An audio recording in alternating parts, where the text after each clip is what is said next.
المعصومين المظلومين ولعنة الدائم على أعدائهم أجمعين من الآن إلى لقاء يوم الدين. بسم الله الرحمن الرحيم. قال رسول الله صلى الله عليه وآله وسلم: إن الحسين مصباح الهدى والسفينة النجاة. صلوات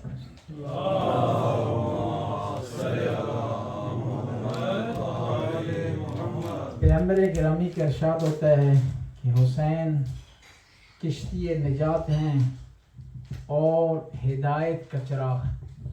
صلوات اللہم صلی علی محمد وعلی محمد. اللہم صلی علی محمد وعلی محمد. بار دیگر صلوات. اللہم صلی علی محمد وعلی محمد. پیغمبر فرماتے ہیں کسی کو اگر ہدایت چاہیے اور نجات حاصل کرنا چاہتا ہے، بخشش حاصل کرنا چاہتا ہے، تو حسین کے در پر آ جائے. واقعہ کربلا میں 3 امپورٹنٹ رکن ہیں جن کا جاننا اور سمجھنا ضروری ہے. جب آپ امام حسین کی معرفت حاصل کرنا چاہتے ہیں، امام کی شفاعت حاصل کرنا چاہتے ہیں، امام سے توسل کرنا چاہتے ہیں، تو ضروری ہے کہ آپ کے پاس امام کی معرفت ہو.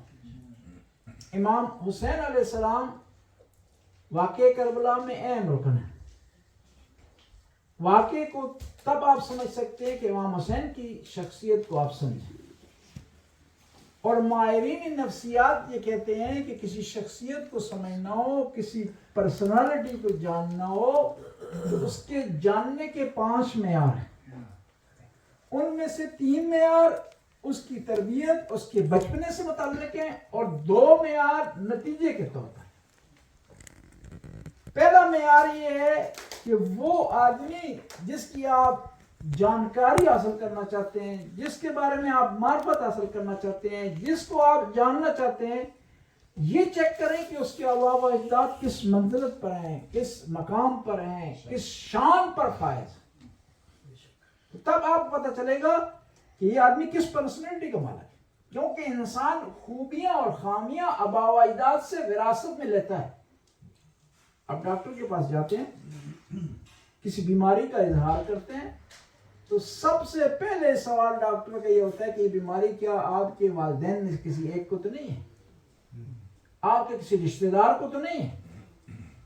کیونکہ وہ بھی تسلیم کرتے ہیں کہ انسان بعض اوقات بیماریاں وراثت میں لیتا ہے.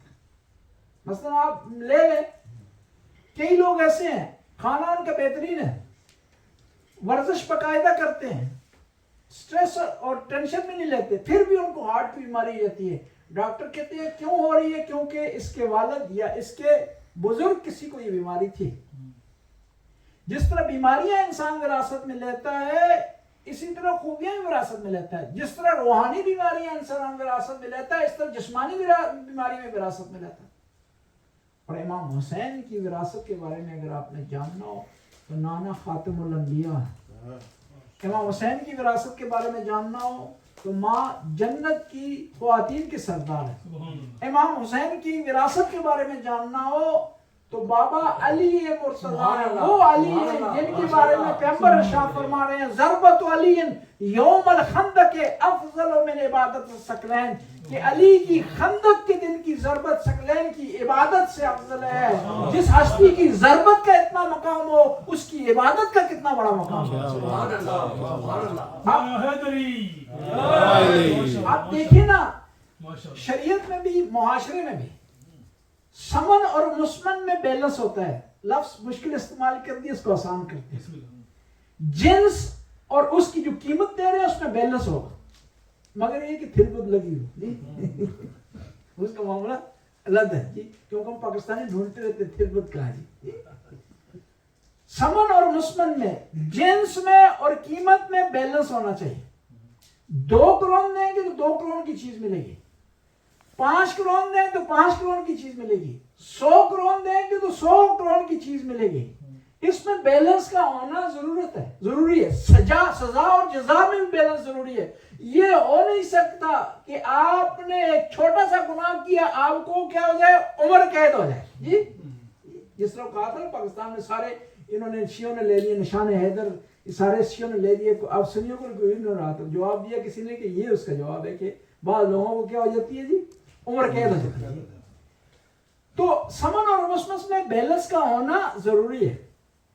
اب ضربت ایک ہے مولا کی خندق کے میدان میں, لیکن ثقلین کی عبادت سے افضل بیلنس نہیں ہے, بیلنس نہیں ہے. اور ثقلین کی عبادت میں جن و انس آ جاتے ہیں. آدم اس میں شامل ہے, نوح اس میں شامل ہے, ابراہیم اس میں شامل ہے, موسیٰ اس میں شامل ہے, عیسیٰ اس میں شامل ہے, تمام انبیاء اس میں شامل ہیں. ان تمام انبیاء کی عبادت ایک طرف, مولا کی ضربت ایک طرف, یہ بیلنس نہیں ہے.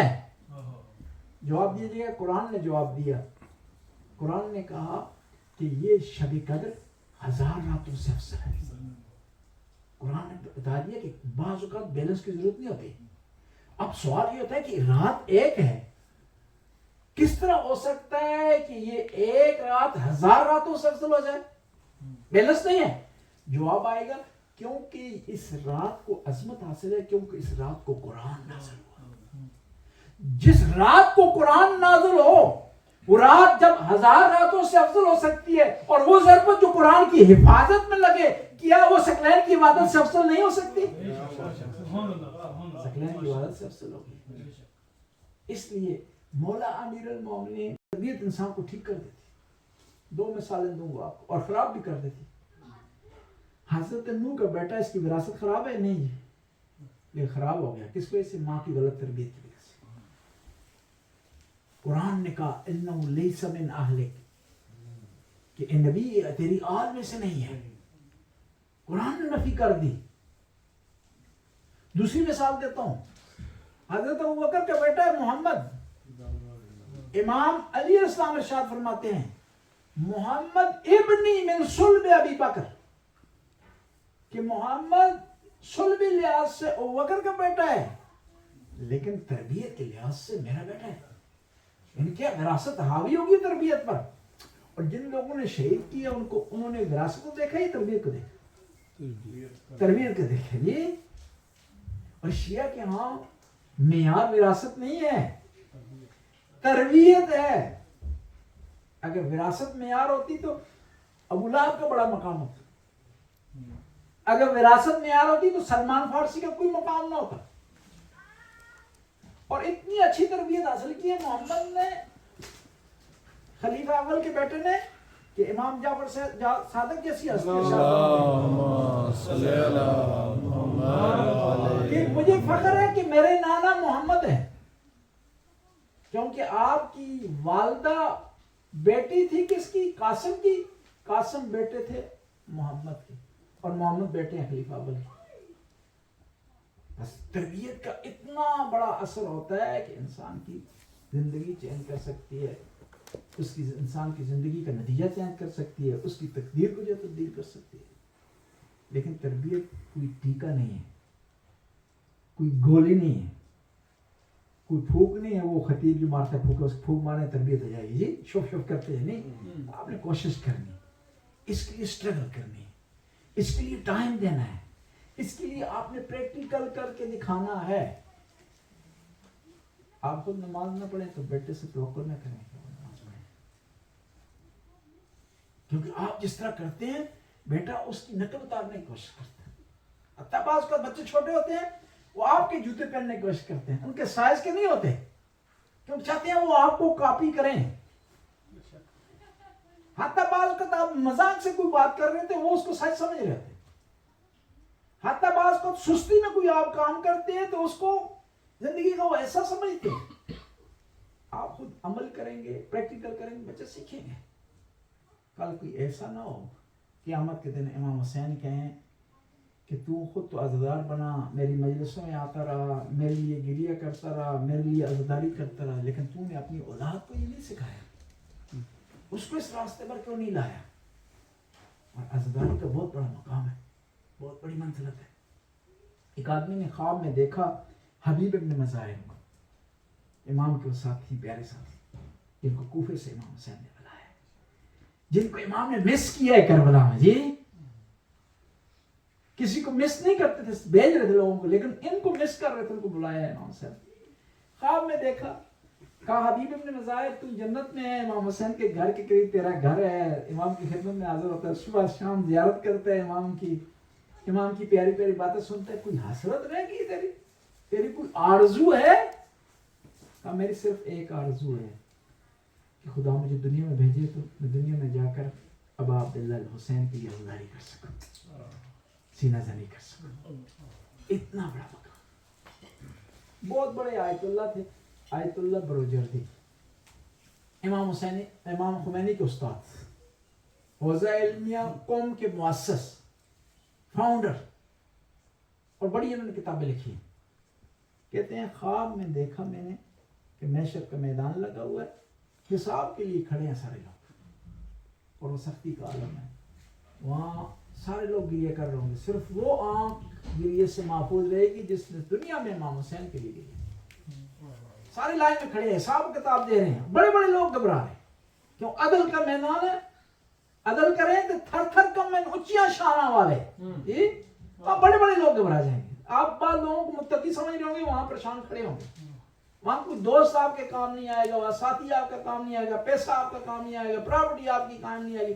ناروے کا پاسپورٹ ایئرپورٹ پہ کام ہوتا ہے، اس کو وہاں کام نہیں آئے گا۔ یہ آسان ہے کہ شاید یہ پاسپورٹ دکھانا شروع کر دیں گے، یہ علیحدہ لائن ہے جن کی، جی ہوتا ہے نا ایئرپورٹ پہ 2 لائنیں لگی ہوتی ہیں، آپ جو اسکین کر کے گزرتے جائیں، وہاں بھی لائن ہوگی، وہاں لیکن اپنا معیار ہے، وہاں یہاں ایئرپورٹ والا معیار نہیں، جی کہ آپ اسکین کر کے گزرتے جائیں، واشنگو نہیں ہے وہاں۔ نعرہ حیدری، آیت اللہ برجردی کہتے ہیں کہ میں لائن میں کھڑا تھا تو میری آگے کافی لائن تھی، تو پریشان تھا کہ بھئی کیا بنے گا، ابھی گرمی بھی ہے، سختی کا عالم ہے۔ دوسری طرف سے دیکھا کہ ایک گروپ آ کر جلدی سے جا رہا ہے جنت کی طرف۔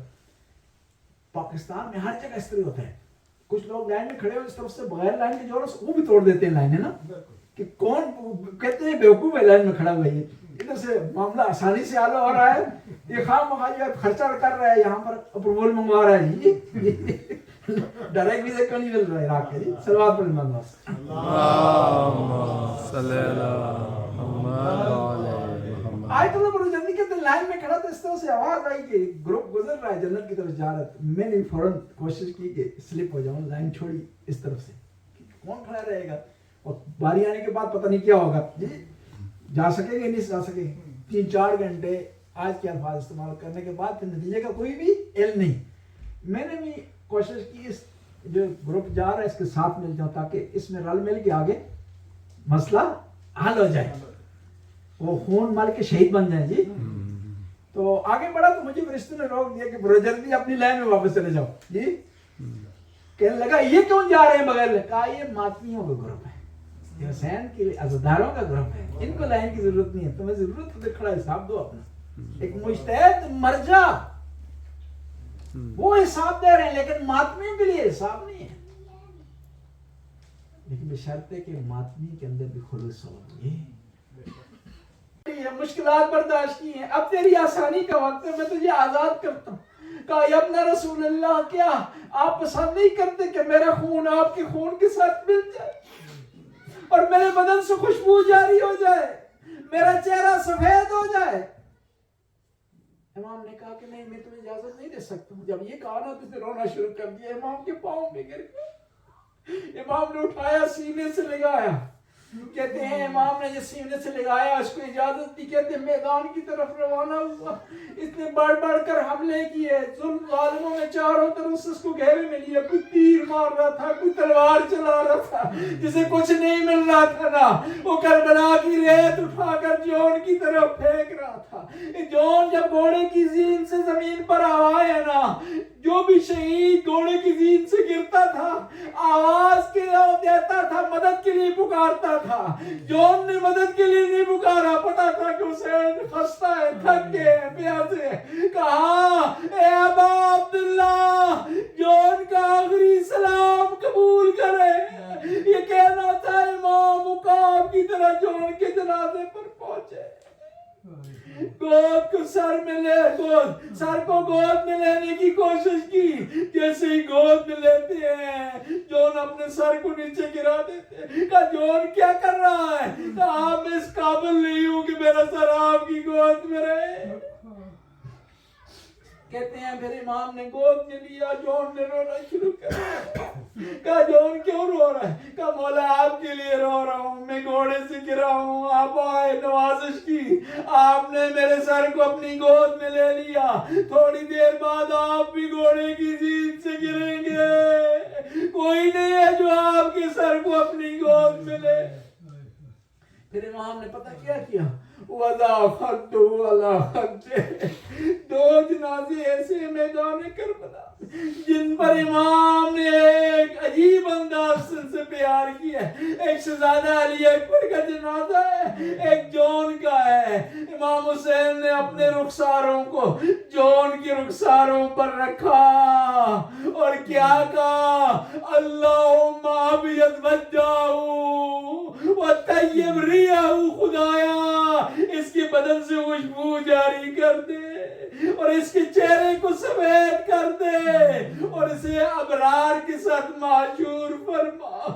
کہتے ہیں 12 محرم کو جب جنازے دفنانے کا وقت آیا نا, امام زین العابدین موعظے کے ذریعے آئے تو بنی اسد نے دیکھا کہ ایک جنازے سے بڑی خوشبو آ رہی ہے. پوچھا مولا سجاد سے کہ مولا بتائیں یہ کس کا جنازہ ہے؟ کہا یہ جون کا جنازہ ہے کیونکہ میرے بابا نے اسے دعا دی تھی, اس لیے اس کے بدن سے خوشبو آ رہی ہے.